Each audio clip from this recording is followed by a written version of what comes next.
దేవీ శరణ నవరాత్రులలో ఆదిశక్తి అమ్మవారు చదువుల తల్లి సరస్వతి దేవిగా భక్తులకు దర్శనమిస్తారు. దేవీ శరణ నవరాత్రులలో ఆశ్వీజ శుద్ధ సప్తమి తదుపరి అష్టమి ప్రారంభమవుతుంది. ఈ రోజున ప్రత్యేకత మూలా నక్షత్రం.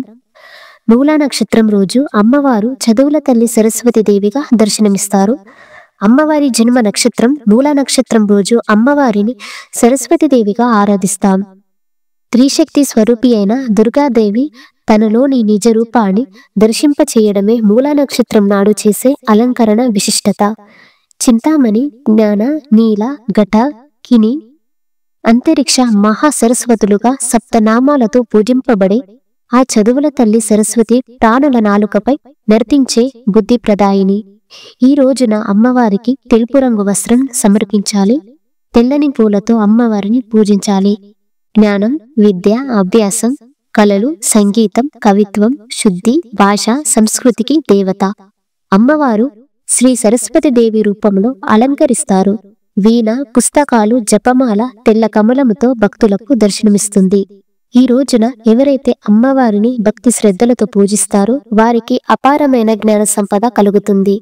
ఋగ్వేదం, దేవి భాగవతం, బ్రహ్మ వైవర్త పురాణం, పద్మ పురాణంలో సరస్వతి దేవి గురించి పలు గాథాలు ఉన్నాయి.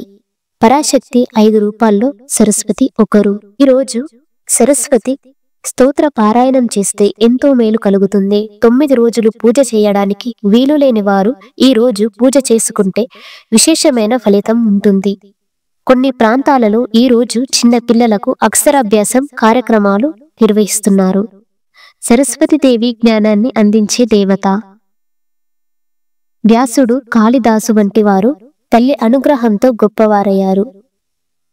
సరస్వతి నమస్తుభ్యం వందే కామరూపిణి విద్యారంభం కరిష్యామి సిద్ధిర్భవతు మే సదా పద్మపత్ర విశాలాక్షి పద్మకేసర వర్ణిని నిత్యం పద్మాలయం దేవి సామం పాతు సరస్వతి అంటూ శ్లోకాన్ని పాటించి విద్యార్థులు నవరాత్రుల వేళ అమ్మవారిని పూజిస్తే విజయాలు సాధిస్తారు. విద్యాప్రాప్తి కలుగుతుంది.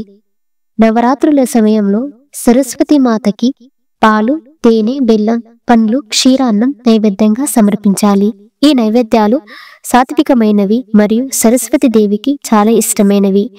ఈ నైవేద్యాలు భక్తి శ్రద్ధలతో సమర్పించడం ద్వారా శ్రీ సరస్వతి దేవి ఆశీర్వాదాలు పొందవచ్చు.